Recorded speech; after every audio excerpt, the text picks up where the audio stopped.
of our four panelists here with us this afternoon. Dr. Robert Lee Moultrie, Dr. Karen Moore, also with us Margaret Sampson Brown and Rondell Fields. We also have a number of people who are involved in the audience who I'm sure would like to raise a number of issues as well.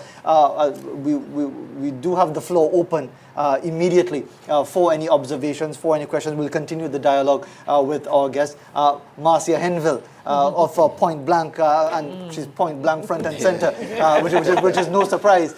Marcia Henville, your own observation. It's really a question. I'm most curious to find out why, in Miss Sampson Brown's estimation, a lot more men are being abused physically and, well, verbally. Men have always been abused by women. I know that verbally, but in terms of physically, what is it, sociologically perhaps or psychologically, that's causing these men to be battered, to see the increases in numbers of men who are being battered? What's causing that? I think I said more women reported. More women of the 1,000 clients that came to us, the 1,000 were women, not men. But men and we are saying that there's evidence that men are being battered, but they are not reporting it significantly. That's my question. Yes. Okay, women are coming forward and Yes. doing the reporting. Why are Yes. significantly more men being battered, whether they're reporting it or not? Wherein lies the shift? What's happening with our society that men are physically under siege now in greater numbers than they once were? Yeah. I think Karen Moore is I don't think that you can have a significant increase in violence in a society and expect women to be exempt from it. There are many reasons why women are becoming more and more violent. There's a really high level of sexual abuse in this society, and that makes for violent and angry young women. Young men are getting sexually abused too. Not in the same numbers. It's never been the same numbers. And when you're growing up in a culture of violence, and it's getting more and more and worse, and you have to live with it, and you're getting more and more numb to it, it's easier to become a perpetrator of violence.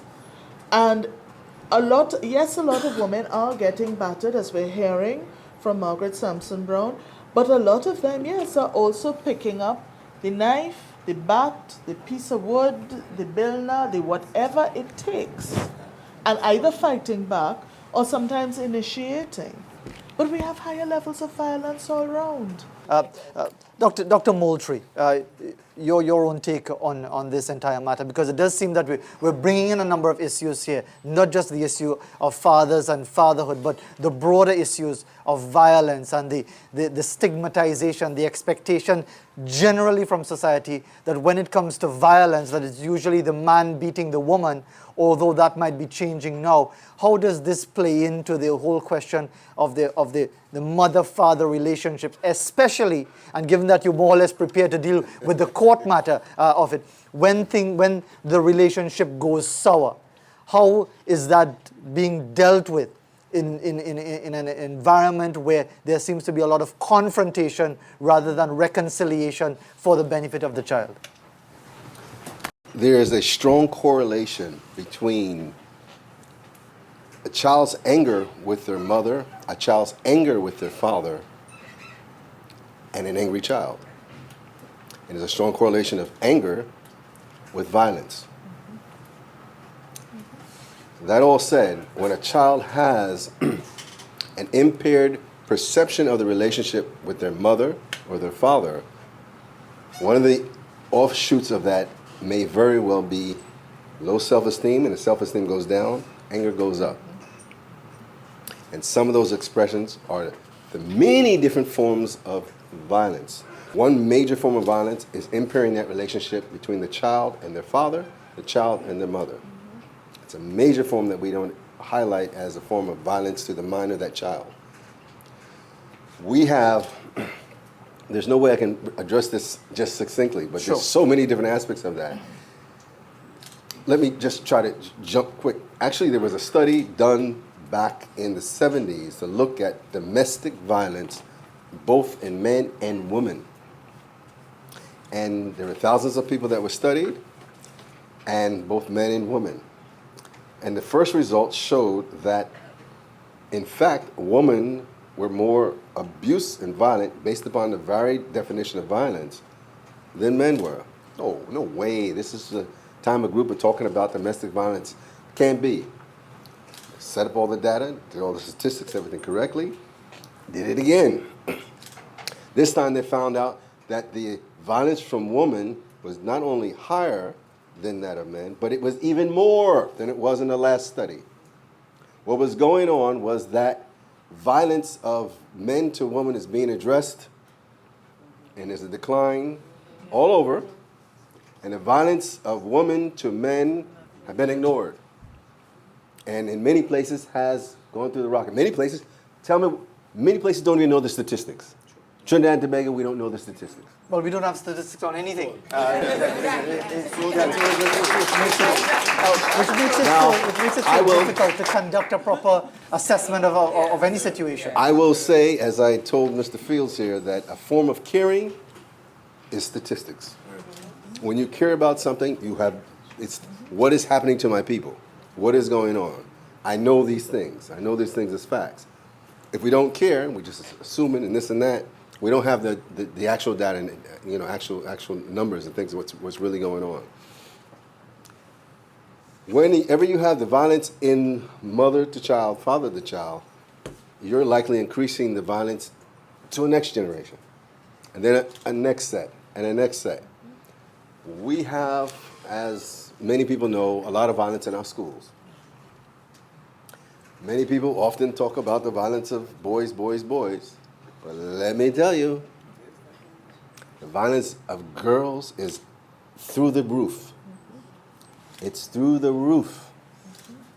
Girls to girls, every form, verbally, psychologically, physically, sexually, is outrageous. But we have this thing that we focus only of man's violence to women. But let me tell you, we're violent from woman to woman, violent from man to man, violent from mother to child, father to child to child, brother to brother, sister to sister, sexually, physically, verbally. We have a host of things that we're exploding through the roof, and we're just focusing on maybe one or two things. But the roof is overblown. Well, let's just focus a bit on a bit of data offered here by Mr. Fields in one of his contributions in written form to our dialogue, Child Custody, A Little History. And let me just quote from it here. He says, however, though I have not been able to get exact figures, I estimate that in current child custody battles, mothers are given care and control in at least 80% of the cases. Is that an exaggeration, Rondell Fields, to just sell the image of fathers as being the victims of the legal system? All right. Firstly, I would say it was put together by Dexter Mario. He's one of our members. He's trying right now to see as best as we could gain our own statistics, because I have no help from the judiciary when it comes to that. And it's totally true. You ask anybody in here, the fathers that you just have here, ask the fathers that you just have around. We have to gain data from who we are in contact with, who we go out to, because the body that we're supposed to be getting statistics from have no statistics on it. So at the end of the day, this is what we are seeing. This is what we're seeing in the courts, because, and it's not strange, because in the court's interest, this is what is in the best interest of the child. We are the ones who are saying this isn't in the best interest of the child. So the court possibly not even seeing what they're doing. We are the ones that are saying that, hey, 4 days a month, which is every other weekend, which is the norm for every father who's a good father, is not enough. But possibly they are the ones who did not realize this. They were saying what they were setting is in the best interest of the child. Miss Moore, she brought some light to me when she said that possibly they see, well, all right, the dad most likely, because half of the times they don't know, the dad most likely might have took the secondary role. So the only thing we should do off the bat is just believe that the mother was the better parent without even giving doing proper investigation after they said the orders, doing proper follow-up on the judgment, post-judgment follow-up. None of these things exist in our system. Yes, Dr. Well, Moore. I'd just like to add something to that. A lot of the time when the cases go to court, I think fathers are not aware that every other weekend and half the holidays is the court's default position. And that if they don't talk to their lawyers or try mediation, that's what they're going to get. But they can, in fact, ask for something different. Because I agree, every other weekend is not going to sustain any kind of meaningful relationship. And the best prognosis is when both parents are in the child's life as much as possible. But a lot of fathers aren't aware that they can ask for something different. They also are not aware that if they work out an agreement with the mother beforehand and come to court and present it, the court will be quite happy to say, you all have agreed on this, we will make it a court order and make it legal. And so they wind up in court, get given the every other weekend and half the holidays, and don't know that they could have asked for weekday access. Don't know that they could have made a case, well, why don't I continue dropping and picking up the child from school so I have daily contact? Don't know that they can ask for the telephone contact, etc., etc., etc. It doesn't happen. I see at least one person shaking his head vigorously as those points are being made. But before you come back, Rondell Fields, Margaret Sampson Brown, you wanted to interject. You see, I listened to Fields when he spoke about the stats, the data collection process. You find when you talk about custody and maintenance, the data the police would collect at the various court and process branch, it would be perceived as if it's against the father. But remember, it's the mothers who comes to the court and says to the justice of the peace, Fields is not looking after his children. He's not looking after his son, and I want maintenance. The data that will be collected there also would be the number of fathers who have not paid maintenance. And there are several outstanding warrants to enormous sum, $20,000 and $30,000 for some fathers who have not paid maintenance for the support of their children. So it's all well and good when we can say, yes, I want to be a part of my daughter or my son.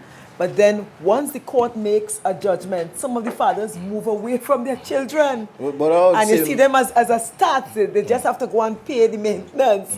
And they abandon their children. What I'd say, Ms. Brown, but as a human being, don't I even retain the right to be investigated to see if I was even taking care of my children?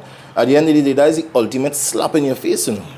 If I am a father really seeking the interest and taking care of my child, and beforehand, I am threatened to be put before the court for maintenance, meaning that I have the person who going to put you, plan they're going to put you and going to succeed. They know they're going to succeed already, which is done a problem. You understand?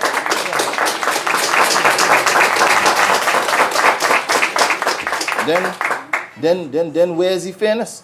And at the end of the day, the judiciary and the court is to be held responsible. I have said it over and over and over again. If a mother was to know that if she goes before the court, that she stood equal risk as we do to lose custody of that child and to pay maintenance, you would see the same thing what you all saying we should do. A lot of orders will be made outside of court. But if one party knows definitely, and your lawyers tell you, the court doesn't take children away from the mother. You understand? So it's preconceived even by the lawyers, the system itself. So at the end of the day, you go into a losing battle. If the system does not guarantee fairness and impartiality, and one party knows that they have the upper end at the court, why even negotiate? Why even sit down with the father and negotiate? I said the terms to you, father. You don't like it? Well, let me go to court, because I will get more if we go to court. And this is where balance is. The floor is remaining open, and we'll...